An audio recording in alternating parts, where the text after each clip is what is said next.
The story begins with a car driving down the road, while a boy plays on his phone. His name is Gil-soo, and his parents ask him to stop playing. However, he doesn't respond.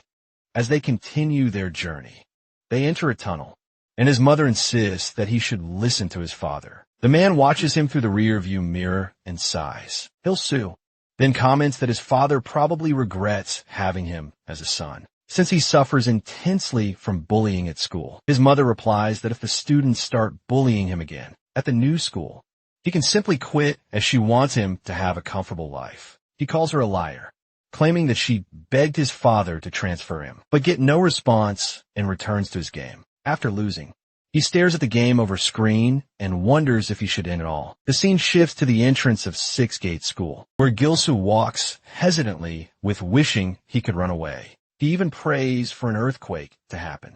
Introducing himself, he says his name, Lee Gil-soo, and tries to finish his sentence, but quickly wishes time would stop so nothing bad could happen. Suddenly the students start applauding him. Surprised, he lifts his head and realizes they're welcoming him, saying it's cool to have someone from the big city around. Later, another student approaches with a friend. Yosu, already expecting the worst, thinks he's about to be bullied again. However, the student just places a hand on his back, introduces himself as Deal, and invites him to the store, saying he'll show him around. Yosu, surprised, realizes it's the first time he's ever gone to a store with friends. As they walk, Deal comments on their friend's eyebrows, saying they look like Rock Lee's. Ilsu replies that in a way, he thinks they have their own charm. He starts wondering why the school feels so friendly, since everyone seems happy and having fun. For the first time, he considers the possibility of having a peaceful life there. However, when he bumps into another student, he feels a tightness in his chest. The student remarks that he got soaked, making Gil-soo panic and apologize repeatedly, saying he'll clean it all up. To his surprise, the other just smiles and says it's fine and appreciates the offer. Gil-soo is stunned, realizing that maybe he can actually live a normal life there. The bell rings announcing the end of classes, and he reflects on how different the school's atmosphere is. All the fear he felt seemed unnecessary, and he admits to himself that he's happy he moved. Shortly after, Deal approaches his desk and asks if he has any plans later. Gil-soo says no, and Deal invites him to hang out at night. While walking through the city, Gil-soo notices they've been walking for a while, and decides to ask where they're going. Deal simply replies that there's a place he needs to see, because every newcomer has to go through it. Gil-soo thinks it sounds forced, but as he notices they're moving away from the city, he starts to reflect. Deal then asks if he's ever done boxing or has any fighting experience. Hilsuansevs no laughing. Deal says he'll need courage for what's coming, and that they should hurry since they're almost there. Only then does Gil-soo notice that Deal has several scars on his body. The memories of all the schools where he was bullied come rushing back, and he starts fearing that Deal will attack him too. Overcome with fear, he stops walking and says he needs to leave. However, Deal grabs his shoulder, assuring him they're almost there, and asking him to at least take a quick look. Unable to assert himself, Gil-soo ends up following him to a warehouse. Upon arriving, he feels defeated and betrayed. Deal opens the door, and sounds of shouting and cheering echo from inside. Scared, Gil-soo closes his eyes, expecting the worst, but when he opens them slowly, he realizes he's standing before an underground fight event. The place is packed with students watching the fights in shock. He sees one of the fighters take a powerful spinning hit, leaving him speechless. Gil laughs and comments that Gil-soo must be surprised, saying welcome to the school's fight arena. The school's fight arena reveals itself before Gil-soo, and he watches as fighters help each other after the matches. Surprised, he hears a voice calling Deal from above the arena. The man asks who the newcomer is. His name is Jeong Chung, the school president. Deal replies that Gil-soo just transferred today. However, Gil-soo thinks the guy looks way too old to be a student. Rock Lee then challenges Deal to get into the ring, saying he'll get revenge for mocking his cat paw's hairstyle. Deal accepts the challenge without hesitation. Chung turns to Gil-soo and says it's a pleasure to meet him. Gil-soo is struck by the height difference between them. Chung welcomes him to the school, as the students cheer excitedly. Deal and Rock start fighting. He's confused, asks why they're fighting if they're friends. Chung laughs and says the freshmen aren't so bad. Still perplexed, Gil-soo tries to understand the situation. John then explains that this is the true face of the school. He states that there's no bullying there. Only violence, but within specific rules. The main rule is that all fights must happen inside the arena. Gil-soo is shocked. Chung stares at him and says he can tell Gil-soo has been bullied constantly. He suggests that Gil-soo release some of that stress there, since inside the arena, everyone is equal in the face of violence. Gil-soo's eyes widen in surprise. Chung continues, saying he doesn't like complicated explanations, and will only say this once. So Gil-soo better pay attention. Rule number 1, only 6 gates students can enter. After graduation, expulsion, or dropping out. Entrance is forbidden. Rule number 2. Fights are always one-on-one, and weapons aren't allowed. Rule number 3, members of the guidance council act as referees. Suddenly a voice stands out from the crowd. It's the boy from the cafeteria, calling out to Gil-soo and asking where he's been. Gil-soo immediately remembers him. Boy says he wants to fight to make up for the cleaning fee. John comments that it looks like he already has an opponent, and that he'll learn through practice. Rule number 4, any kind of violence outside the arena is prohibited. If someone has a problem with another person, they must settle it inside the ring. The final rule is simple: let's have fun and don't be afraid. Inside the arena, Gil-soo thinks to himself, not understanding how he could ever enjoy this. The referee raises his hand, signaling the start of the fight. Gil-soo looks at his opponent and feels intimidated. His instincts honed after 3 years of being bullied scream at him to run. The students continue to cheer, and some comment that the new kid was really unlucky to have been chosen by Kangin. He is famous for his brutality. Kangin looks at Gil-soo and asks if he's not going to make the first move. He says he's giving him an advantage since it's his first fight. However, Gil-soo is paralyzed with fear, unable to react seeing this. Kangin smiles and says that if Gil-soo will take the chance, then he lunges forward. Gil-soo starts trembling, tears welling up in his eyes. The spectators' excitement turns into pure disgust. Everyone watches in disbelief as Gil-soo covers himself in vomit and hay. Kangin realizes what happened, and while the students burst into laughter, asks for a towel or something to help. Gil-soo, humiliated and defeated, mutters that he's never thrown a punch in his life, and that he can't do this. The scene cuts to the school bathroom.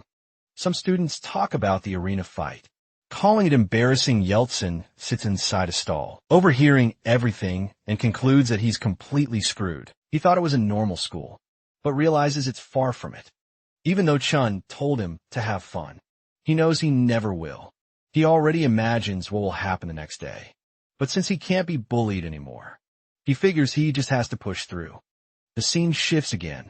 Chum is doing push UPS with 2 students on his back. He reaches 999 struggles with the last rep, but manages to hit 1,000 Gil-soo watches. Perplexed, and asks how he can possibly be a high school student. Chum looks at Gil-soo and asks if he has something to say. Gil-soo hesitates, but then mentions he has a question about the fight arena. Chung teases, asking if he has any skills besides vomiting. Gil-soo ignores the joke and says that he really can't fight in the arena. The students around them fall silent, surprised. Chum asks why, pointing out that he didn't even get hurt in the previous fight. Gil-soo lowers his head and admits he has no confidence. He says he doesn't hate anyone and doesn't see any fun in fighting. In fact, he doesn't even understand the purpose of the arena. He asks if he can simply not participate. Chum puts his hand on Gil-soo's shoulder and says that means he can beat him up as much as he wants. Now Gil-soo, confused, asks what he means without directly answering. Chum declares that as the school president, he's announcing that Gil-soo is no longer protected by the arena. School life continues as usual, but Gil-soo fears what might happen. His fears come true when Kangin shows up, saying he heard about his decision not to participate in the arena. Without warning, he grabs Gil-soo and slams his face against the desk, laughing. He says he's going to teach him what that means at this school. He declares that he needed a slave. Now Gil-soo belongs to him. The other students completely ignore the scene as Gil-soo is punched in the face. Kangin praises his own strength, and one of the students comments that he heard Gil-soo transfer because of bullying. One of Kangin's friends laughs and says It makes total sense since Gilsu is such a coward. He then orders Gilsu to come to his class during every break. Gilsu starts crying. As the beating continues in the back of the classroom, the scene shifts to the teacher's office. We hear Gilsu talking to a teacher, saying he plans to drop out of school, explains that he's preparing for it, and will just take the exam to get his diploma. With a defeated look, he says he's done everything he could. Softly, he apologizes to his family, lamenting that he's such a useless son. Leaving school, he passes through the gate, reflecting that his school life is over. However, he's stopped by Chung, who stares at him and asks why he's not fighting. He demands an explanation.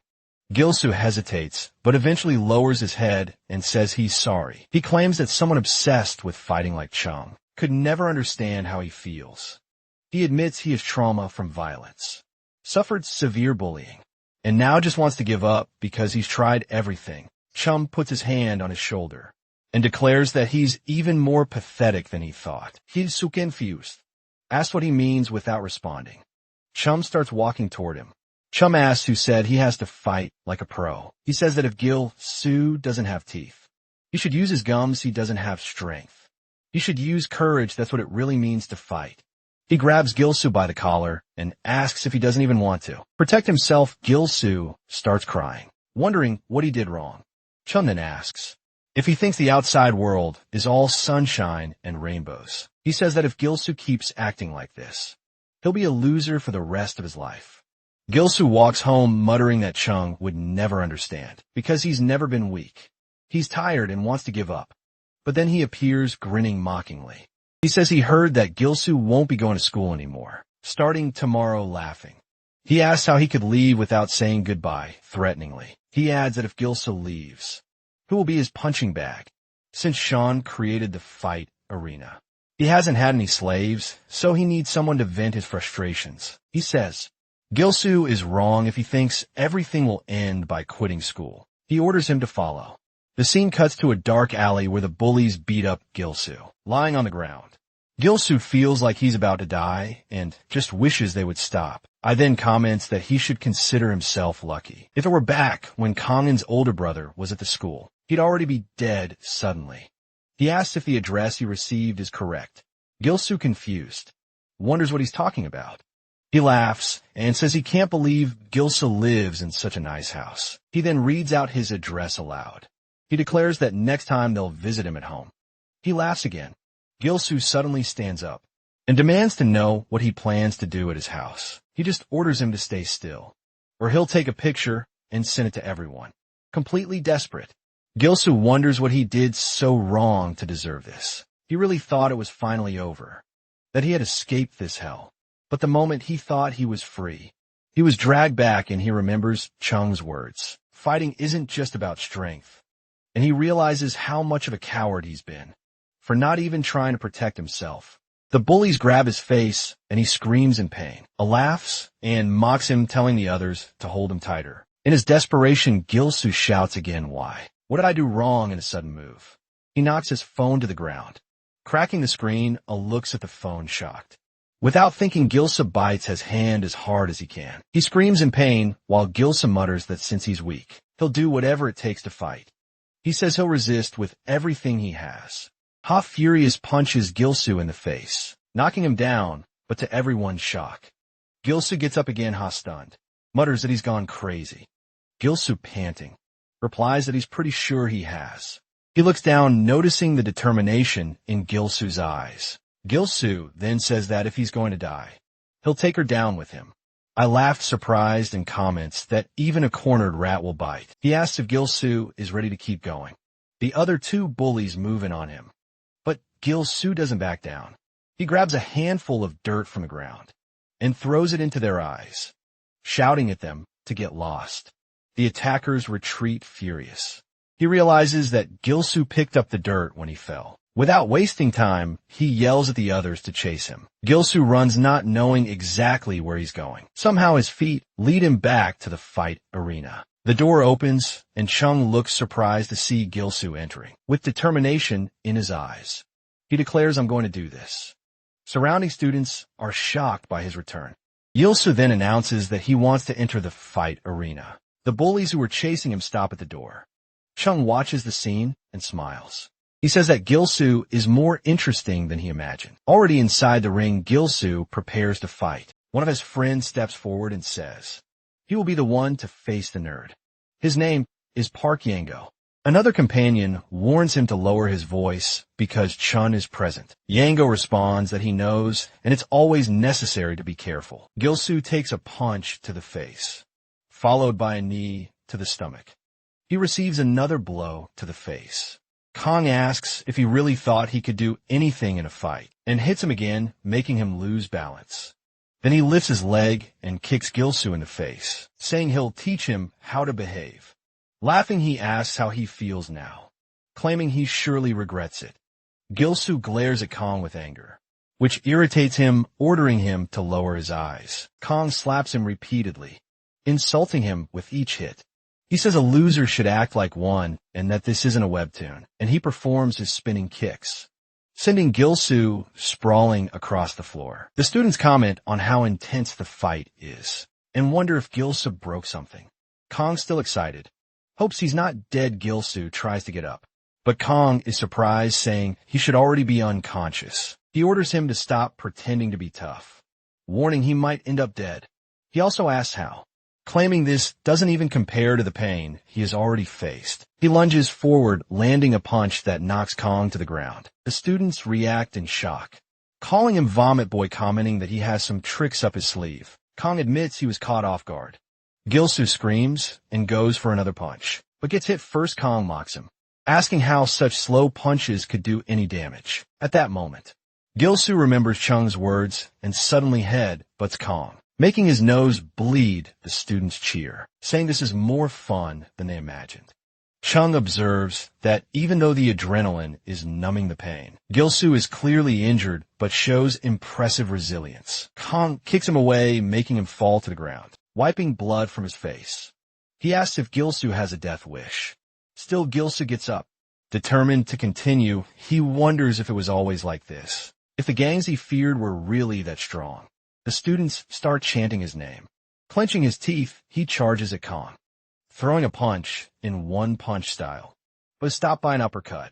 His consciousness fades, as Kong declares he won't be caught off guard again. Gilsu passes out, and Kong is declared the winner. Later that night, Gilsu wakes up unsure if he had passed out. Despite this, he feels proud for having defended himself, remembering he managed to land a hit. However, he regrets Matt staying calm and starts reflecting on what he could have done to win, if only he were a bit stronger. Suddenly, Chum appears beside him and asks if his mind is clear now. Gilsu looks around, realizing they're alone, and asks if Chum came for him. Chum replies that as president, it's his duty to ensure no one gets seriously hurt, since the arena exists to protect students. He reminds Gilsu that what happened was an exception, and that from now on he's no longer allowed to enter, since he's about to leave the school. Chung starts to walk away, but Gilsu stops him, asking what he should do. Chung frowns, wondering what he means. Determined, Gilsu declares he won't quit school, and begs Chum to tell him what he needs to do to get stronger. He explains that everything started because of a flying slipper that accidentally hit someone. At first, it seemed like nothing would happen, but then the other students exchanged looks and began beating him, demanding money. He had been marked as weak. They laughed, saying people like him needed to be beaten, and hit him mercilessly. Gilsu recalls how it all began, but decides he can't give up. Chung smiles, saying it's also his responsibility as president to train the weak. He approaches Gilsu and asks if he's ready. Without warning, he punches Gilsu in the stomach. Gilsu spit blood and screams in pain. Chun comments that it must hurt like hell, but warns this is just the beginning. He promises to make him strong enough to withstand his punches. The next day, Gilsu still feels intense pain and wonders how strong Chun really is. He remembers Chun telling him to look for him during breaks. Gilsu wonders if this training will truly make him stronger. Gil calls out to him, asking if he wasn't going to quit. Gilsu replies that he changed his mind. Gil comments that he must like the arena, joking that he has the guts to keep going. Suddenly, Kong appears. Gilsu lifts his head upon hearing him call him a punching bag. He knows how strong it is. Kong says he didn't expect to see him back, and asks if he wants revenge. but warns him to know his place or he might end up dead next time. They walk in opposite directions. Gil notices that Gil-soo is trembling with rage. Determined, Gil-soo decides he'll become strong enough to never lose to bastards like Kong again. On the rooftop, we see Gil-soo getting punched in the face, and then in the stomach by Chung. Chung tells him to keep his eyes open and follow his fists. He also forbids him from fighting until the training is complete. Gil-soo protests, asking how this can even be called training. As he squeezes his eyes shut tightly. Several days pass since the training started. He takes hit after hit the left hook lands, followed by a kick that sends him flying. He complains that this feels more like a one-sided beating than actual training meanwhile. In the ring, Kong looks down at his completely defeated opponent. People comment that he's been ruthless since his fight with Gil-soo, and that his ego is bruised. They joke that his weaknesses are head, butts, and vomit. Irritated, Kong challenges anyone to fight him if they think he has a weakness. His opponent apologizes and backs off. Kong storms through the crowd. Calling them idiots, he asked his friends if they seen Gil-soo today. They say no, mentioning that he hasn't been showing up during breaks and has been avoiding the arena. They suggest it seems like he's rejecting the arena and has a moment of realization. Thinks about Chung and then smiles, saying he has an idea to beat up some losers. That night, Gil-soo runs on the track, completely exhausted. He remembers all the beatings he's taken and wonders if this training method will really make him stronger. Still, he decides he needs to push harder to reach his goals. Suddenly, a motorcycle approaches and brushes against his shoulder. The rider stops and complains that Gil-soo scratched his bike. He gets off saying they need to discuss the matter and demands compensation for repairs. Gil-soo asks how he expects him to come up with that kind of money, pointing out that it was the rider who hit him. Man grabs his hair, calls him a loser, and punches him, accusing him of trying to scam him. His friends laugh, claiming they saw everything and that Gil-soo ran right into the bike. Confused, Gil-soo asks what's going on, but the man keeps talking and demands an answer. Gil-soo realizes he isn't afraid. The man insists he should hand over all the money he has. Then, Gil-soo remembers that he's been taking beatings from a real monster. This whole time he knocks the man's hand away and punches him in the face with his left hand, asking why he should pay when he isn't even scared of him. Man grabs his wrist and mocks him, asking if that was supposed to be a punch. Gil-soo wonders why his hit had no effect and realizes he is still weak. The others watch in surprise as he starts spinning his arms wildly and shouts, admitting that he never actually learned how to fight, only how to take a beating. The aggressor laughs and kicks him, asking if he's putting on a comedy show. His friends laugh, saying he looks like a windmill or someone trying to swim. The man then puts on brass knuckles, smiling maliciously, and orders his friends to hold Gil-soo tightly. He warns that after this beating, Gil-soo will learn how to behave, tells him to clench his teeth, and goes in for the punch. But before he can land the blow, someone appears out of nowhere and knees him in the face. The aggressor stumbles back, and Gil-soo looks on in shock, recognizing his savior Deal.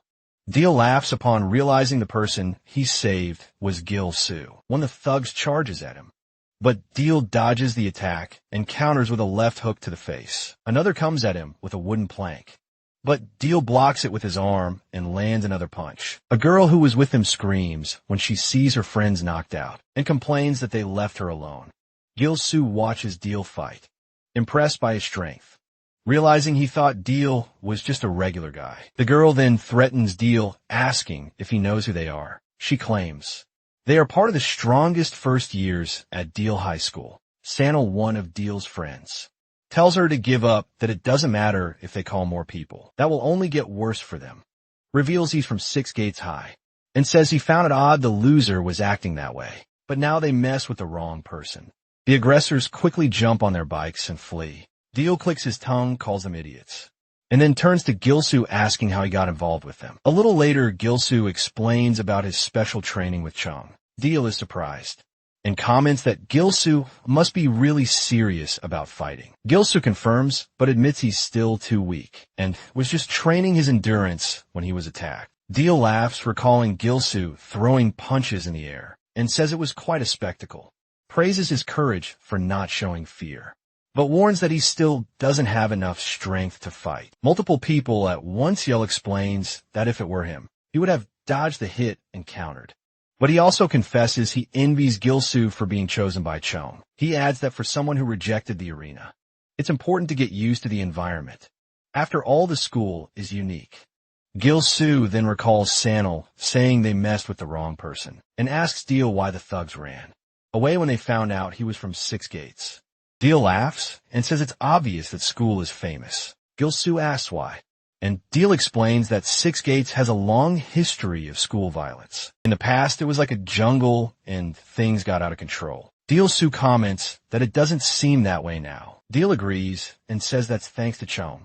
He conquered the school and created the fight arena with his own rules. Over time, the school became more organized, since the arena became an alternative way to release pent-up anger. But if the arena or Chong disappears, the rules will lose their meaning.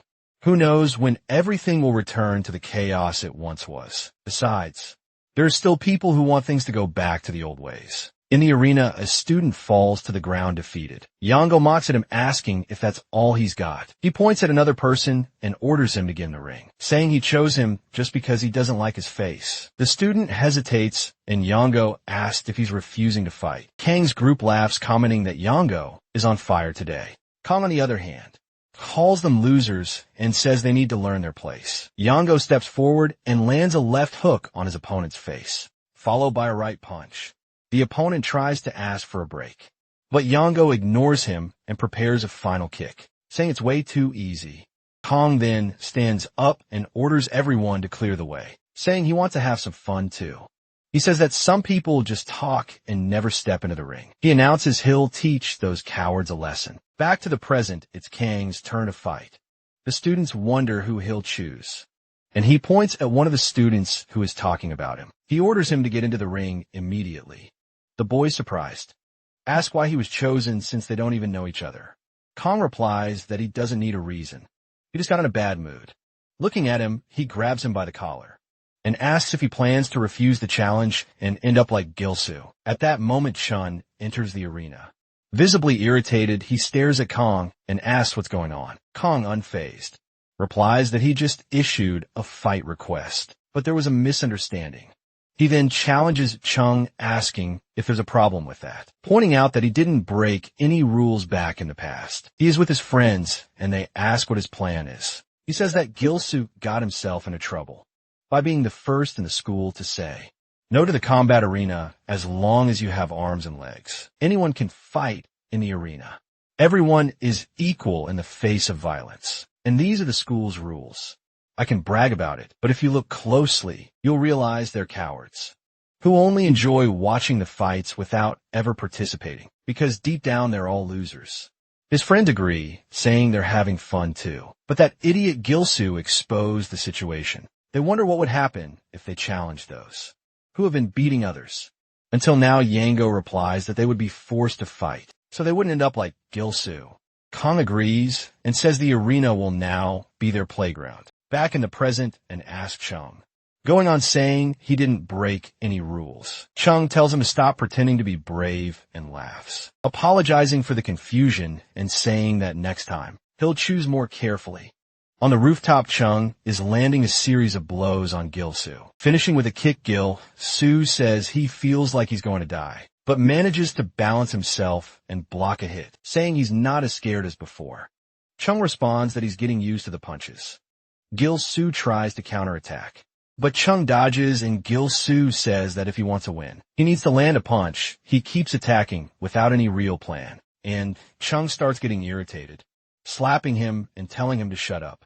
Gilsu replies that it hurt more than usual, and Chung tells him that he needs to learn how to really fight. If he does, he could even win a fight. In the game room at the arcade, Gilsu says the place is old and asks why they're there. He opens a door and sees a bald man some might recognize as Bob Chung, tells him to raise his fist to his chin, tuck his chin in, and position his feet shoulder-width apart. Slightly on his toes, he instructs Gilsu to throw a jab, a light punch, and for the straight punch. to rotate his hips, shoulders, and use his legs to generate power. Maximizing the impact, Gil-soo says the punch sounded like a gunshot, but insists it's his turn now. He throws an awkward jab and then a straight punch, saying he's getting the hang of it. But when he looks at the score, he realizes it hasn't changed. Chung says the machine is broken, so unless the punch has real impact, it won't register. He needs to hit harder to damage the opponent. Chung tells him to find his own way of fighting, and not to show himself until he achieves the highest score. The scene shifts to when he's on the phone, and his girlfriend says they should stop seeing each other. He wonders why she's acting like this again. He bumps into Yongo and apologizes, but Yongo throws him to the ground, causing his phone to fall and break. Yongo says he didn't mean to bump into him, but Rock responds that it was clearly on purpose. Yongo says that judging by his look, seems to have a problem and suggests settling it in the arena. Rock looks a bit scared and nervously says it was his fault. Yongo laughs, and the others comment that it was really an accident and not school violence. Then Yango tells him to be more careful next time. Deal picks Rock up and suggests reporting the incident, but Rock tells him to drop it, saying it's not worth making a fuss. Deal looks irritated in the cafeteria. Gil-soo is eating frantically, saying he's starving and can't increase his score, asking what he should do. Yango apologizes and dumps food on Gil-soo's head, laughing. He says he hadn't seen him around and wondered where he had been disappearing to, then slaps his back, saying he missed him. He keeps hitting him, saying it's good to see him after so long, and asking if he feels the same with malice in his eyes. Seekong and Yango talking outside the cafeteria about how they just bullied Rock and got away with it. Kong says it's time to do the same to Gil-soo. Show him what happens when he messes with them. Yango says he'll handle it, telling Kong not to get involved and to trust him. Gil-soo grabs Yango's hand, and Yango says he's learned to resist now, calling him cute when he's angry. Gil-soo is furious, but Chong has banned him from the arena until he finishes his training. He says he has no choice but to obey. Deal tells Yango to shut up, saying he's trying to eat, and then throws his food tray at Yango. Yell says you shouldn't bother a dog when it's eating. Yel-soo is surprised by this. Yell tells him he needs to know his place. Yago asks if Yell has gone crazy, and Yell replies that it's not school violence, laughing as he says his hand simply slipped, but that he wanted to fight anyway. He tells Yango that this is good, and that he will teach him a lesson in the arena. Tonight we see Deal washing his clothes while Gil-soo, now in uniform, thanks him for helping.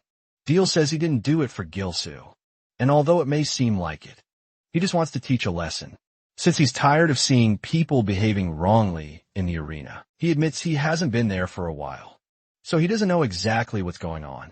Gil-soo asks what's happening, and Deal explains that they've been intentionally picking the weakest students and attacking them in the arena. When the students get scared, they use Gil-soo as an example. But since he hasn't had a chance to fight them yet, this is good because now he can protect the arena.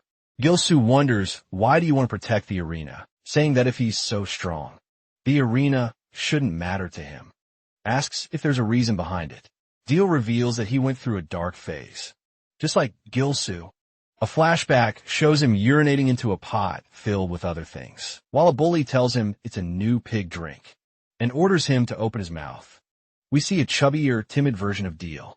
The bully holds his mouth, forcing him to drink, but suddenly, a large hand grabs the bully, telling him to be nice to his friend. Someone had saved Deal thanks the man, saying he doesn't know who he is.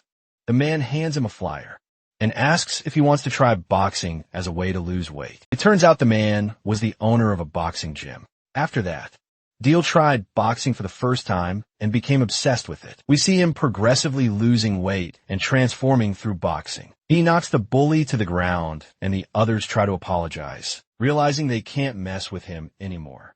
Even those who acted like bullies were just weak inside. Yosu is surprised realizing that Deal used to be bullied. Deal laughs, saying that the arena's rules made by Chung are a bit extreme, but he likes that people have the freedom to fight and choose their opponents.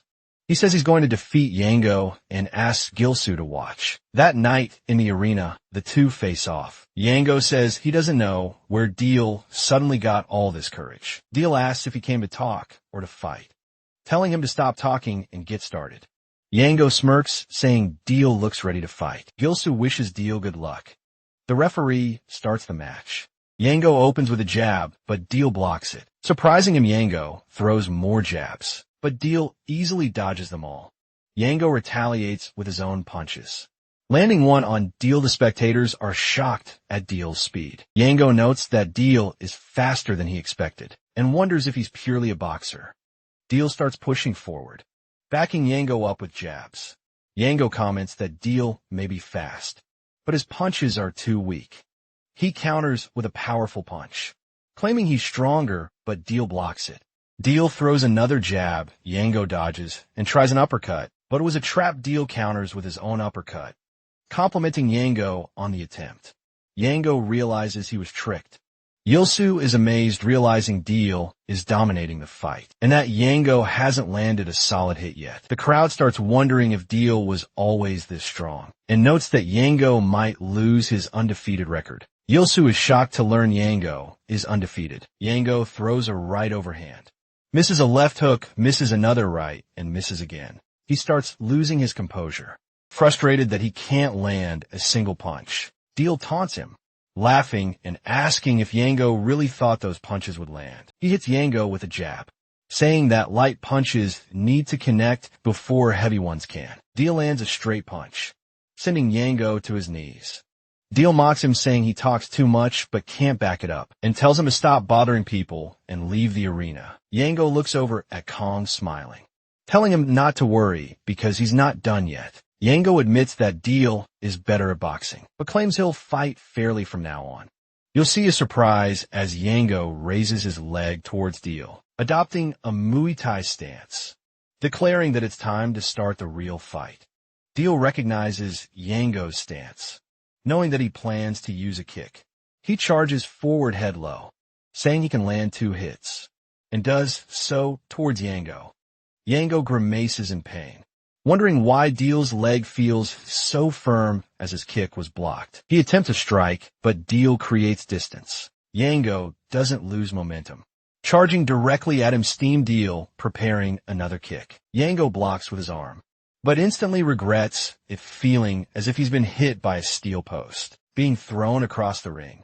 He wonders why Deal is so strong, realizing that even though he blocked, the damage was immense. Yango comes forward with another kick, and Deal raises his hands to block, but we see his arm bone fracture. Gilsu shouts his name, as the sound of the break echoes through the arena. Gil backs away, and Yango laughs, taunting him to come at him like before, asking if he's scared. Gil wonders why Yango's kicks are so powerful, far beyond the strength of his punches, realizing that another hit could be dangerous. Lost in thought, Deal gets punched in the face, and then is hit by a flurry of punches in a Dragon Ball Z-style sequence. Yango laughs, happy that his punches are finally landing. Deal realizes he's too focused on Yango's kicks, preventing him from reacting properly. Yango insults him, reminding him that he was the one who said not to ruin the fight arena, questioning who he thinks he is. A low kick knocks Deal to the ground. Yango continues taunting, saying Deal is too weak to lecture anyone. Unable to stand, Deal watches helplessly as Yango prepares for a soccer-style kick to his head, saying goodbye just as the kick lands. The referee blocks it with his shin.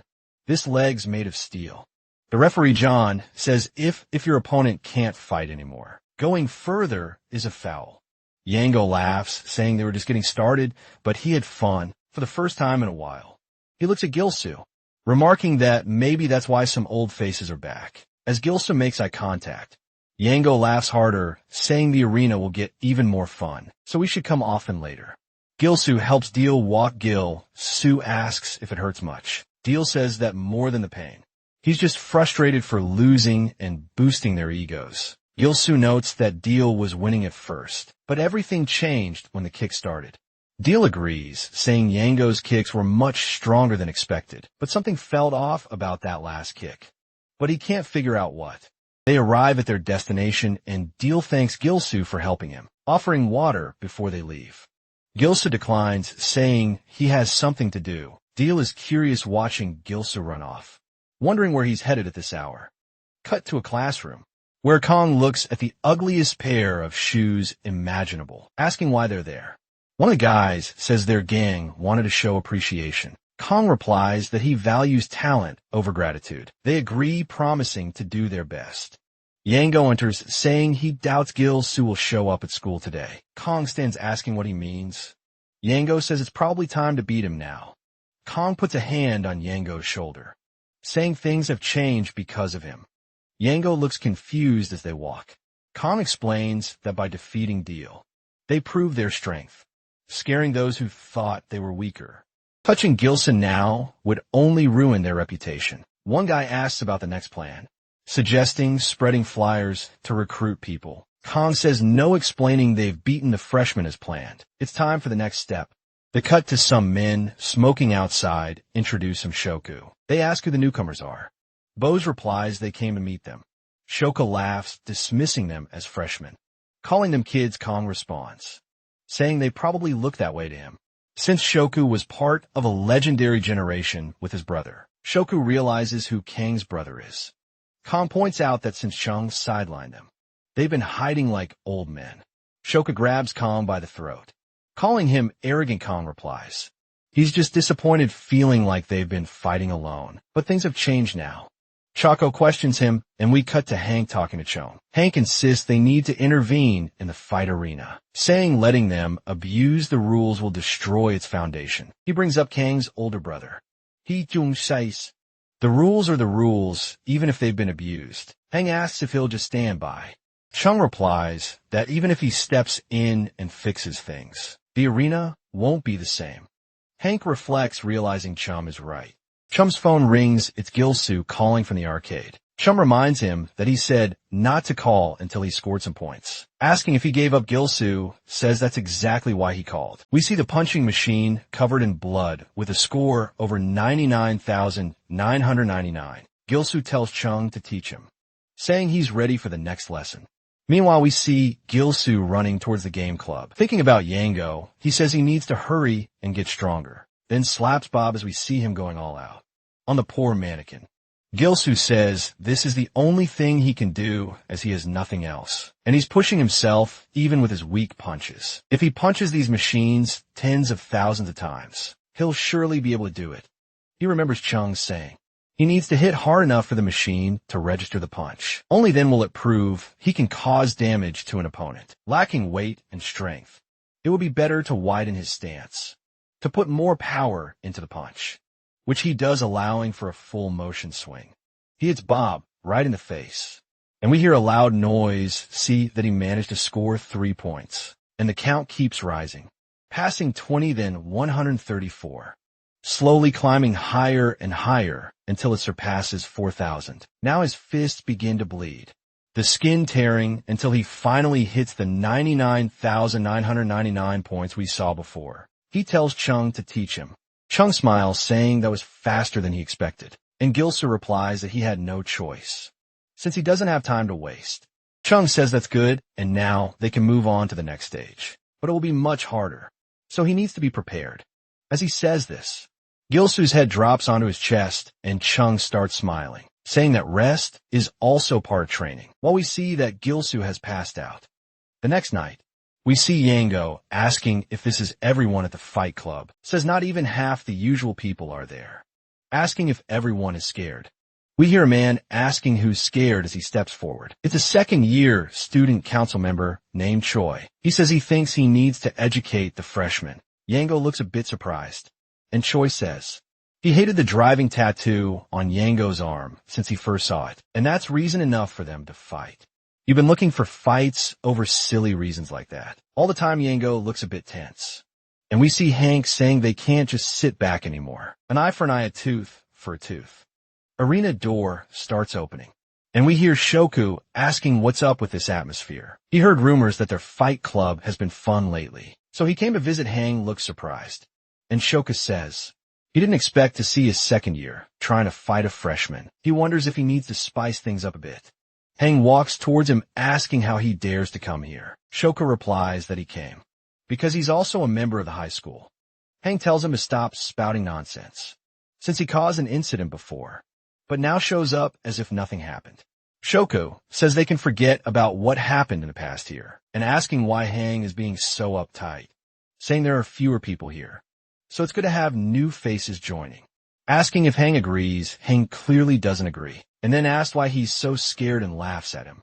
Cut to a construction site, and Gilsu wonders what kind of training he's about to. Gilsu is in a really dark place and says, "It's so gloomy that it feels like a ghost will pop out from somewhere." Trump responds that he needs to find his way properly. Yosu asks what kind of training he's going to do, and Chung asks if he's ever heard of the old Six-Gate School. He explains that the school's in the Jonyang area, used to compete for the title of the strongest, and the school that won with an overwhelming victory was theirs. After Six Gates dominated the territory, the other schools dispersed back to their original areas. Yol-Su wonders what this has to do with him, and Chung says that where he's sitting now is the territory of Jining Technical School, although school fights don't happen anymore.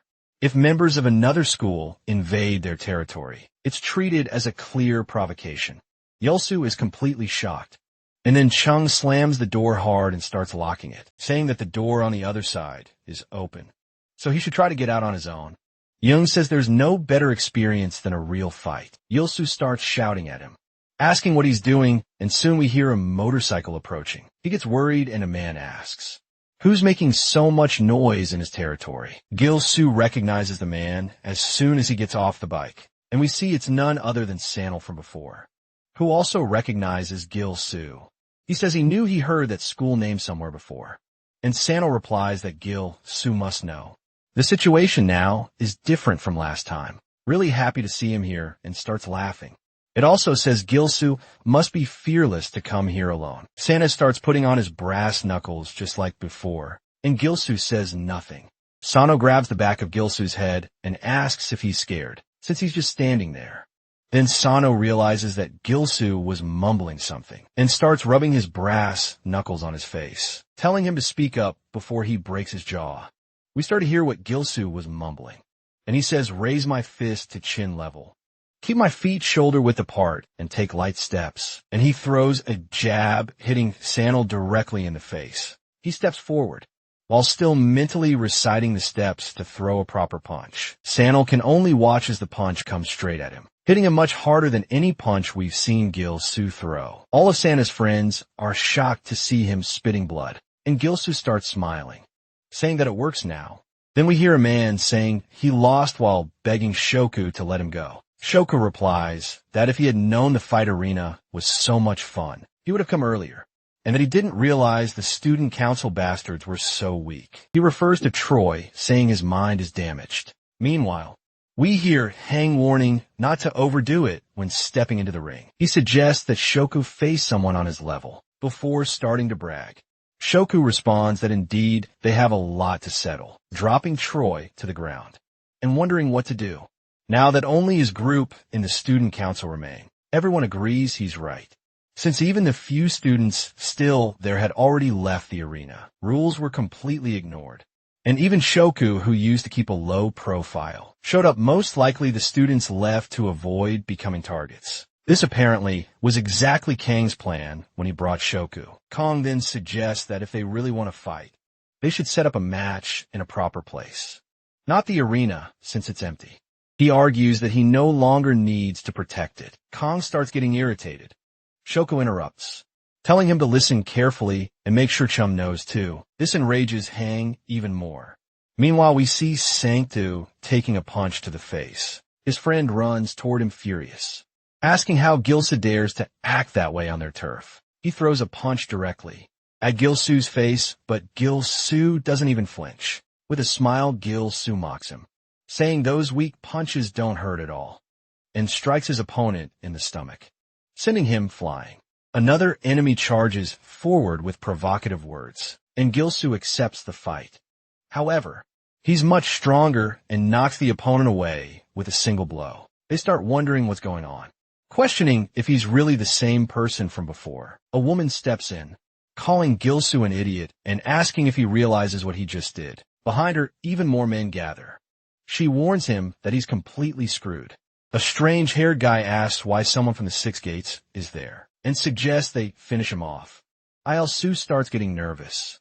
realizing the number of enemies, and concluding that facing them directly is impossible. He needs a plan. The woman laughs, asking if he finally understands the situation, and if he's ready to be crushed. Suddenly, Gilsu jumps on his seal's motorcycle, and she reacts furiously, demanding to know what he thinks he's doing and telling him to stop. He realizes that if he can't fight them head-on, he needs to use a tool. The sound of the revving engine confuses the other students, and soon we see Gilsu barely sitting properly on the bike. Struggling to control it, they start laughing, finding the scene pathetic and embarrassing. However, he also lets go of the bike on purpose, sending it crashing into the group, scattering them. He reveals that he never intended to ride it. He only needed a distraction, taking advantage of the chaos. He punches the strange-haired guy in the face.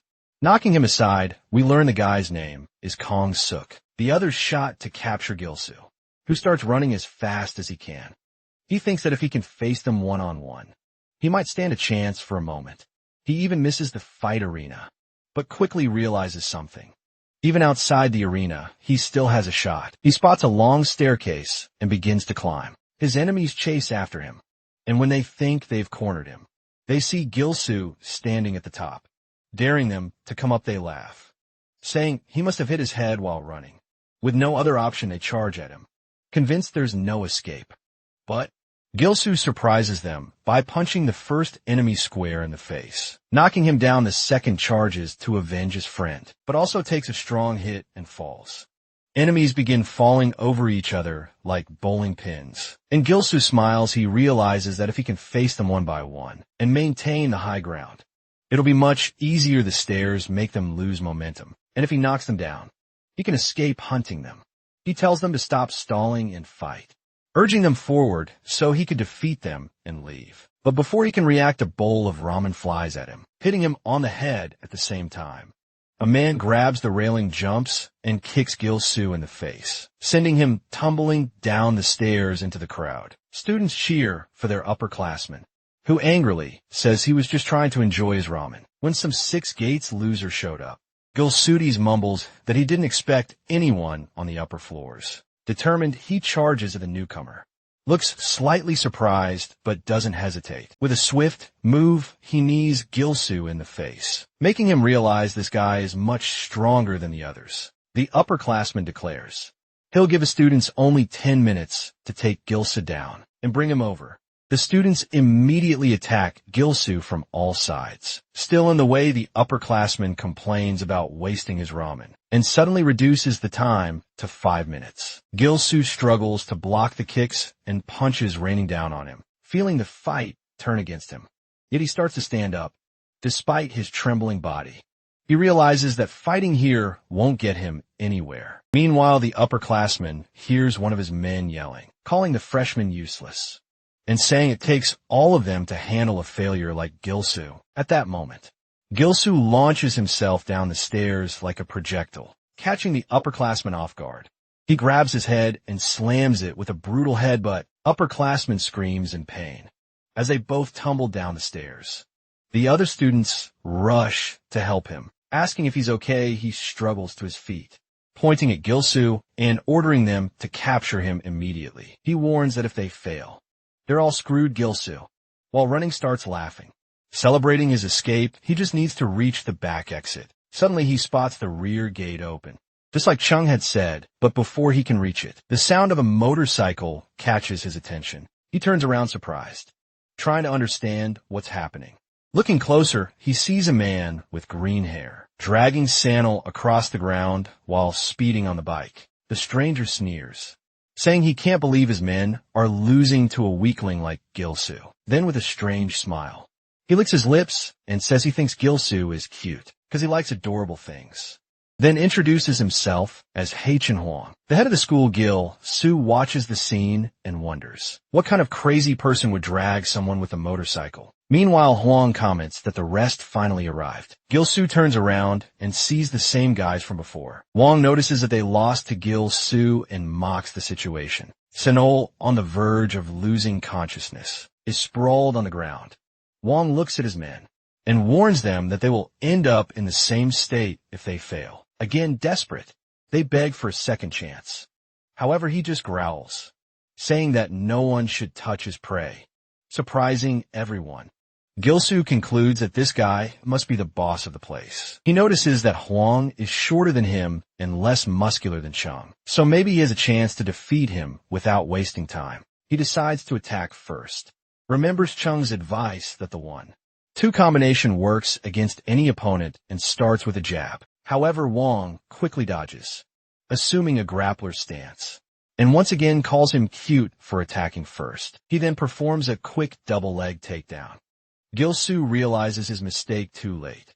Instead of just being knocked down, he is violently slammed to the ground with a brutal impact. Dazed and about to lose consciousness, he is caught by Huang, who smiles and says he can't let him pass out so quickly because he still wants to have some fun. In the blink of an eye, Huang lifts him again and throws him backward in a devastating suplex. Gilsu's head hits the ground hard, causing him to spit blood. He begins to think that he's going to die right there. The students who were watching burst into laughter, saying that Gilsu deserved it.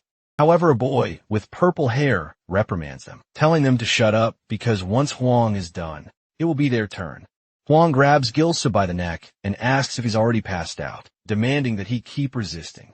Suddenly, he receives a kick to the face. Gilsu, still dizzy, mumbles asking how someone like Huang can call others cute when he himself looks like that. Instantly, Huang gets angry and demands to know why Gilsu called him cute. Purple-haired student whispers to the others that Gilsu might really die there. He explains that when Huang was younger, he was often mocked for his height, and that word should never be said in front of him. Not understanding what's going on, Gilsu prepares for another attack. However, before he can react, Huang grabs his body and murmurs that now he will fall for real, because he's about to enter his hell. In seconds, Gilsu finds himself trapped in a triangle choke. He realizes that he can't move his arms or legs, and his breathing becomes increasingly difficult. Huang grins, wickedly thanking Gilsu for becoming his new prey. The purple-haired student watches and comments that this move is called a hell. Triangle choke, anyone caught in it cannot move, is completely defenseless. Huang strikes Gilsu's head repeatedly and demands that he say again that he's cute. Gilsu realizes that this fight is on a completely different level than anything he's ever faced before. For the first time, he feels like he could actually die. The spectators are stunned as they watch. Gilsu lifting Huang into the air, resisting the hold with a determined look. He declares that he refuses to fall there. Huang spins in the air and, smiling, responds that Gilsu is truly fun.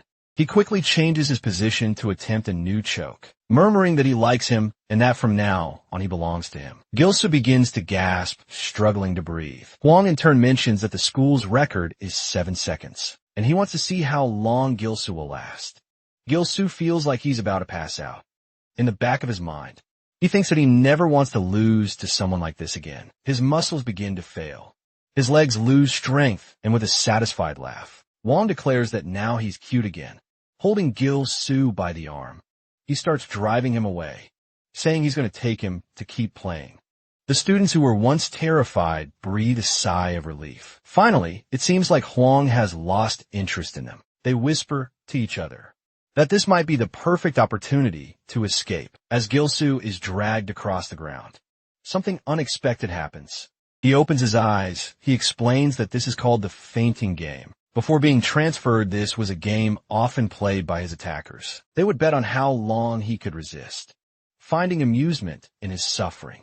Back then, the only way to survive was by pressing his pinky against the carotid artery, a resistance method that changed every week. Now with his vision blurred and feeling his strength fading, Gilsu feels around ground and finds a stone. Huchin hears the noise and turns around, but it's already too late. The stone hits his face squarely. Shattering upon impact, Huchin spits blood and stumbles, taking advantage of the opening. Gilsu gets up and runs, believing he has finally escaped, spots the gate, and tells himself that he just needs to get through it. However, Huchin doesn't give him that chance. With a fierce look, he asks where he thinks he's going. Gilsu turns around and sees Huchin moving toward him, as if nothing had happened. In disbelief, Gilsu thinks it's crazy that he's still moving after taking that rock to the face. The gate is so close he can't fail now. Suddenly a voice interrupts the scene. Chung finally takes action, declaring that enough is enough. Instantly, Huchin feels a chill at the intimidating presence of Chung, with a serious expression. Chung stares at him, showing a hint of irritation. He warns that any further attack will be treated as an assault. Against the 6 gates, he also looks down and realizes that he's already left the school grounds. Chun begins to hop on his feet, feeling a strange excitement in the situation. He comments that he suspected there was something different about Gil Su, but he didn't expect Chung to be there. Into his luck, Chung wants to fight him. With a wild smile, Huchin charges, declaring that the era of the 6 gates is over, and now it's the time of Jianing Shan. However, does not respond with words. The only answer he gives is the devastating impact of his fist. The sound of the punch echoes like a gunshot. Gilsu is completely shocked as he watches Huchin being thrown backward, his teeth flying in the process. Chum watches the scene with disdain and says that, as expected, the students from Jianing Technical haven't evolved at all. They'd only behave after being knocked out. Gilsu estil panting lifts his head to look at Chum. Chum says that he's already passed the 2nd stage. Now only the last one remains. He orders Gil Su to go to the rooftop.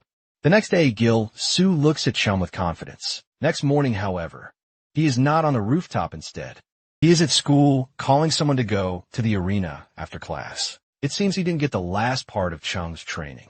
In a flashback, we see Yango provoking Deal, questioning if his arm is really broken, or if he's pretending out of fear of fighting again. He starts poking him, demanding that he say something, reminding him how much he boasted in the cafeteria. Then he pushes him down, mocking that he finally knows his place. Yango steps on the cast and laughs, asking if the arm is really broken, claiming it was just an accident. Deal then questions if he really intends to break the school's rules. Mango grabs him by the collar, laughing, and says that no one cares about the rules anymore, since almost no one goes to the arena. Suddenly, Gilsu rushes in and blocks Mango's punch, surprising him now. The story aligns with the moment when Gilsu challenged Mango to the arena, believing that there was no more time to train, and that it was time to prove his worth.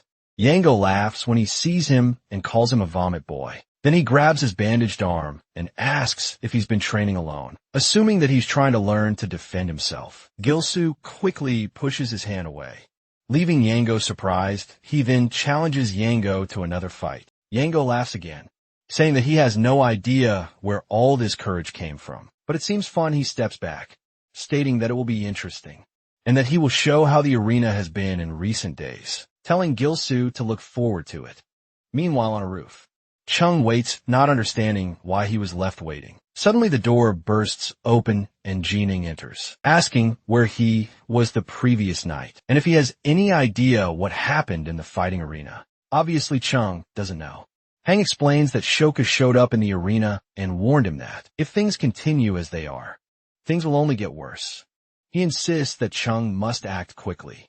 However, Chung just smiles, finding it curious that Shoku appeared irritated, asks why he doesn't seem worried about the arena, claiming it's about to collapse.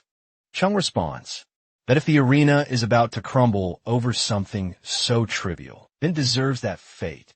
He explains that the reason they were able to enjoy the arena was not because he kept it under control, with strict rules, but rather the opposite. He compares the situation to a polluted river that purifies itself. Naturally, the fighting arena changes, only because of the power of a single person. Then the situation will be different.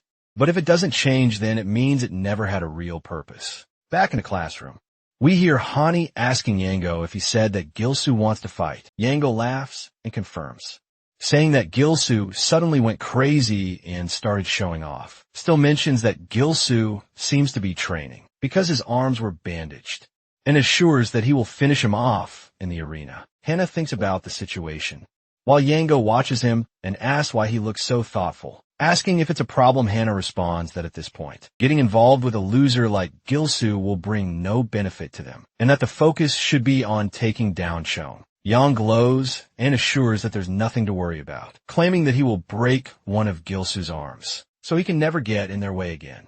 He emphasizes that winning was expected, but the real question is what others will think.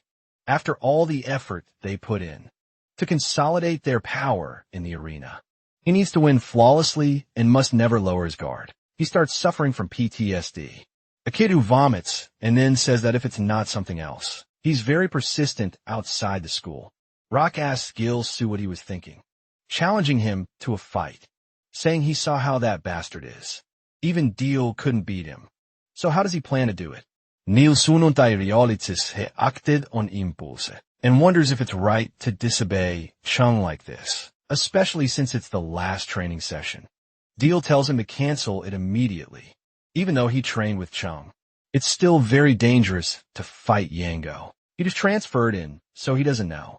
But that bastard is the type of guy who does all sorts of dirty things, with runaway boys outside the school.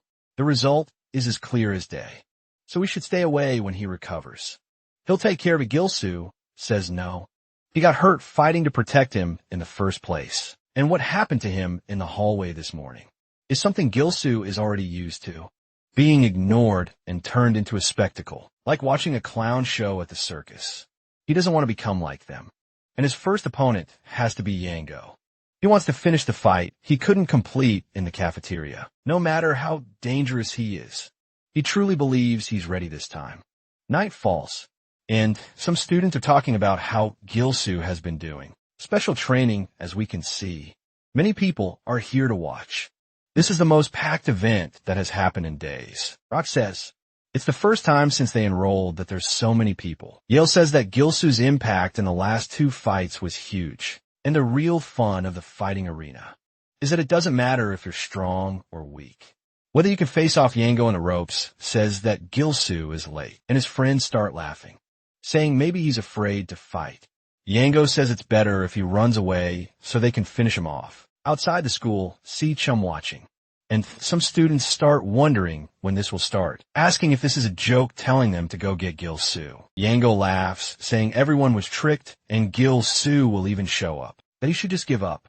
Rock starts wondering if he's really not going to show up. They hear the door open, and Rock turns around as Gil-soo asks why he should give up. Everyone is surprised to see that Gil-soo shaved his head, and says that only now does he feel like school is finally worth it. Yango begins to hold back his laughter, but soon bursts out, eyes tearing up, and asks if he really thinks cutting his hair will change anything. All the other students laugh at him too, calling him crazy, and some even call him cringe. Chung smiles slightly, and Gil-soo tells them to laugh as much as they want, because they won't be able to laugh for long.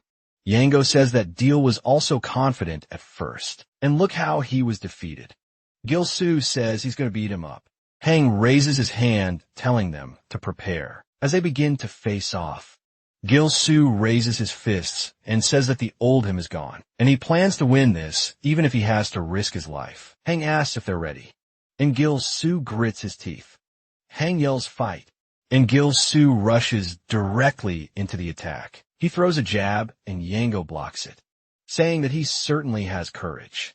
But courage isn't the only thing that matters here, as he counters with a punch, hitting Gil-soo directly in the face. Yango says that he's going to make him regret choosing this stupid fight, and calls him pathetic. He hits him with a wombo combo, pushing him to the other side of the ring and mocking his training, the punching bag. Then he lands a spinning elbow and a left punch to the face, showing that this isn't enough. He laughs and reminds him that this school is notorious for fights, so a few fight lessons won't help. Gil-soo says that he's strong. His speed and power are on another level compared to those guys from the technical school. Gil-soo prevents himself from being pushed back, but Yango easily dodges with his hands behind his back, and as what he's doing starts laughing, telling him to actually try to hit him, and knocks him down, saying that his punches are too slow. The spectators begin mocking Gil-soo, saying he shouldn't just stand there taking the hits and should react, asking where all that initial courage went. Hank says that it's going exactly as he expected, and at this pace, they'll only get more arrogant. Chung asks if that's really what he thinks, telling him to watch closely and see who's more focused on the fight, while Gil-soo's eyes are fixed on Yango. Yango laughs, saying that he can certainly take a beating, and it's nice to have a human punching bag. And he's surprised to see that Gil-soo isn't even lifting his guard anymore. Gil-soo says that his fight has just started, and his eyes are still full of confidence.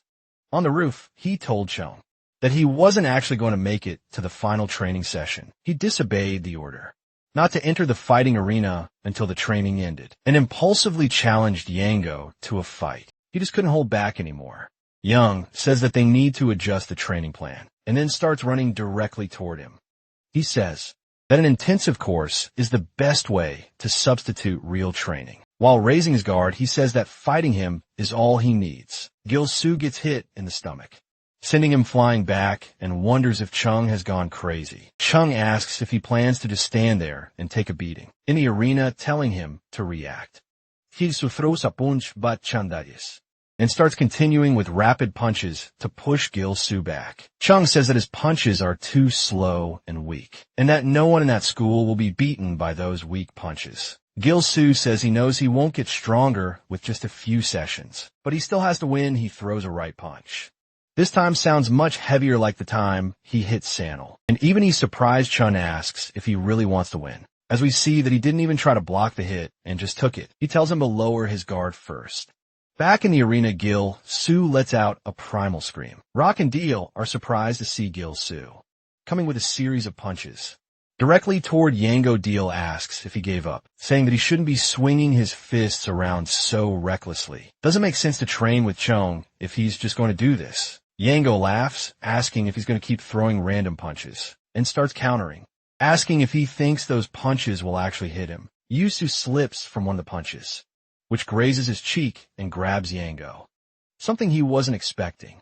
Yango tries to push him away, asking what the hell he thinks he's doing.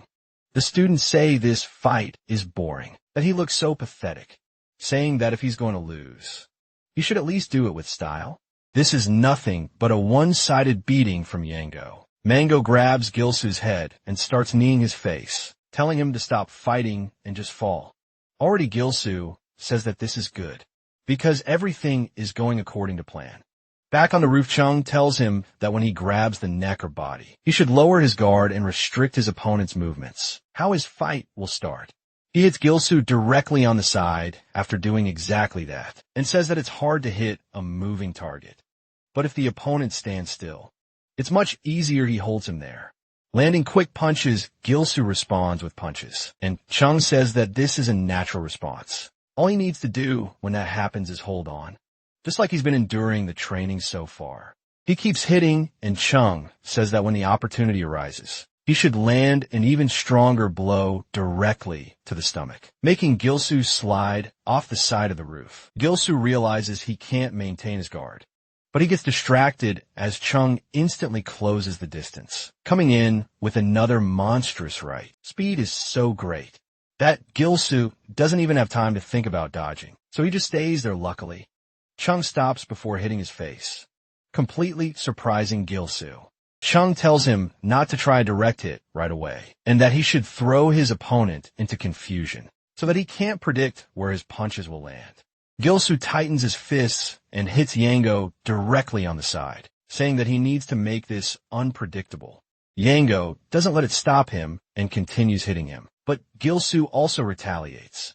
Now exchanging punches, Yango makes a pained face, saying that this is really annoying as it seems to be having an effect. But while he's lost in his thoughts, Gil-soo keeps hitting him directly in the stomach. Some of the students say that this must hurt, calling it dirty boxing. Deal now realizes that he's closing in and attacking the body because he couldn't hit him in the face. Yango also notices this and starts to retreat, creating distance. Il-soo says that with his guard down, there's now an opening, and he sees exactly where he needs to strike. He opens his stance and goes for a jab. Yango dodges, saying that this tactic was too obvious. Chung also watches with anticipation and remembers how he told him that his training ends here, because fights are full of unexpected variables. Get one to fight just with what he's learned. So we should keep attacking his opponent relentlessly. Gil-soo wanted him to dodge, and as soon as he grabs the back of Yango's head, he realizes that the opportunity has finally arrived. Yango understands that he's fallen into his trap, and Gil-soo asks if he predicted this too, landing a heavy right, sending Yango flying backward. Everyone in the arena is shocked by this and begins cheering for Gil-soo, now realizing that the tide has turned. Yango realizes that the fight is going to be much harder than he thought, and Gilsu warns him that he's just getting started. So he better be prepared. They start cheering for him, calling him Vomit Boy, saying that they believe in him. Yango gets up saying, it was just luck that he only swung uncontrollably and got lucky. He charges at him, but Gilsu lands a jab to his face, immediately following up with a right punch to the head. As Yango recovers from a hit, Gilsu advances and lands another wombo combo. Hank smiles, saying that Gilsu is better than he seems, turning the fight around like that. Chung says that in a fight of this level, endurance and mental strength are the most important. Unexpected attacks can break the opponent's concentration. So now the dynamic of the fight is in Gilsu's favor. Yango wipes the blood away and stares, while Deal notices that he's getting more nervous, especially after noticing Han-hee watching the fight, visibly dissatisfied.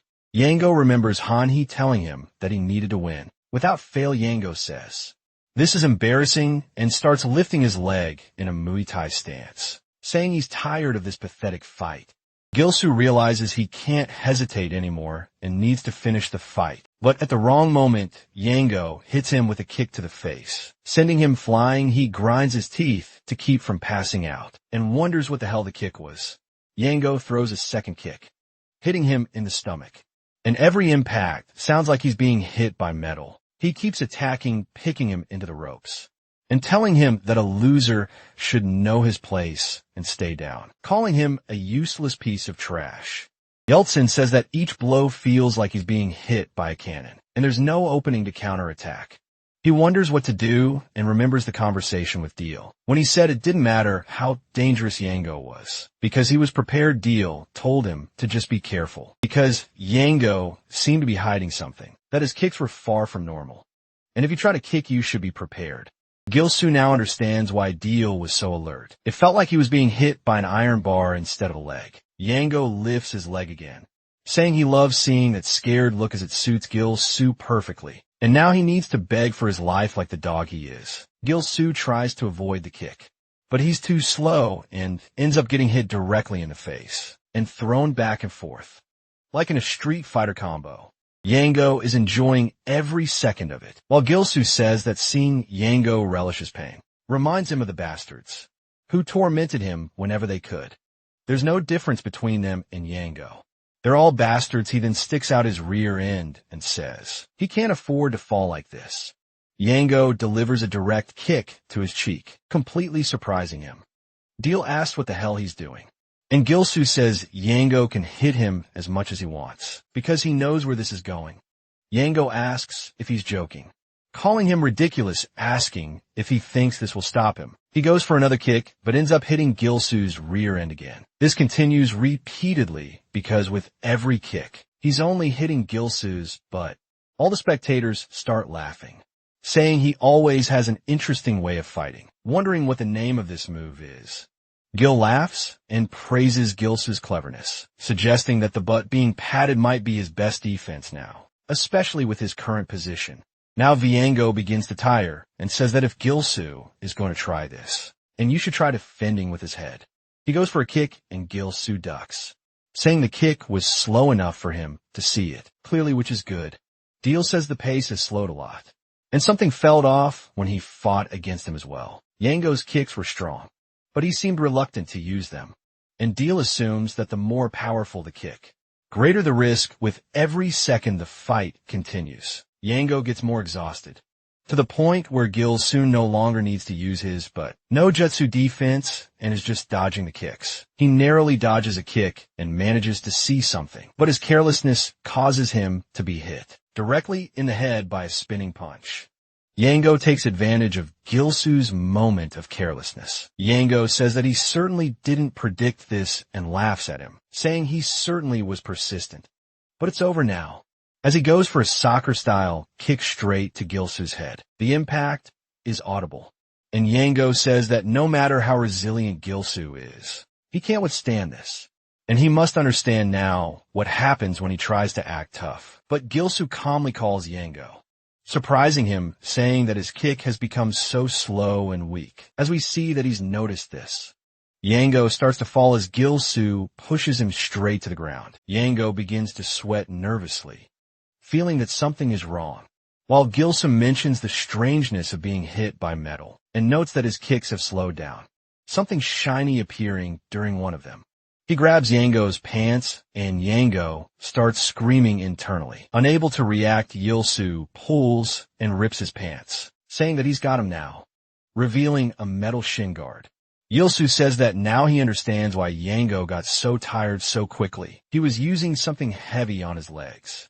The spectators begin mocking Yango, calling him a cheater, saying he was only pretending to be strong while wearing metal shin guards. Han comments that Yango's kicks were really strange and asks Chung what they should do about it.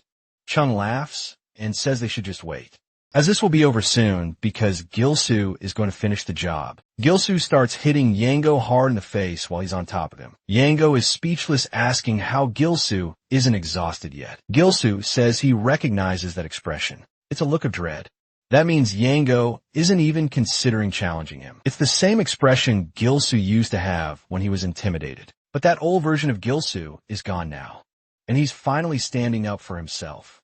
He screams as tears fill his eyes, and with a very strong punch, he hits Yango directly in the face, causing his head to slam into the arena floor. We see Yango's eyes starting to fade, already on the brink of losing consciousness, and the referee immediately stops the fight, declaring Gilsu the winner. As he raises his hand, Gilsu feels happy, knowing he's finally knocked out one of the bullies, with his own fists while Yango lies there. He says it can't be, wondering how he lost. He sees Shoku and says it can't be. It's not over yet and that he'll take his revenge. But Shoku calls him useless and starts walking away. Crowd begins throwing stones at Yango, calling him a cheater and saying he should die, treating him like trash and challenging him to a fight. The next day, Gilsu approaches him, which surprises him, then extends his hand, leaving Yango confused. Gilsu says he should get up if he's regained his senses. I really wanted to beat him because he cheated, but he can't do anything because there are rules. And next time, they should just focus on fighting fairly. Yango is speechless. Hang laughs, saying that Gilsu is more interesting than he thought, and he can't believe he's trying to shake Yango's hand. Chung says that now. Gilsu finally looks like a student from Six Gates High School, and he's more capable than he imagined. Then we hear Shoku asking, what the hell is going on? Asking why little fish are fighting in the arena. The spectators are shocked to see Gilsu grab Yango, saying he's a bastard who can't even beat a loser, and that he's not welcome at the school. Gilsu doesn't even know who this guy is. But Chung steps into the ring, asking Shoku what he thinks he's doing. Shoku says, long time haven't seen you. Calling him a traitor, he starts walking toward Chung, saying that seeing such a stupid fight pissed him off, and can't stand seeing his school being destroyed. He'd rather finish off the fight arena and simply crush the school. Chung laughs, saying he thought Shoku had given up since he's been so quiet. But this is interesting, and Shoku is more than welcome to fight. He's more than ready to beat him. Now to show how the arena really works, they begin to position themselves for the fight.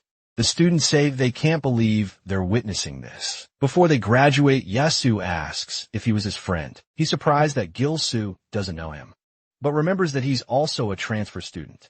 Before the fight arena was created, Chun and Shoku used to compete for the title of the strongest in the school.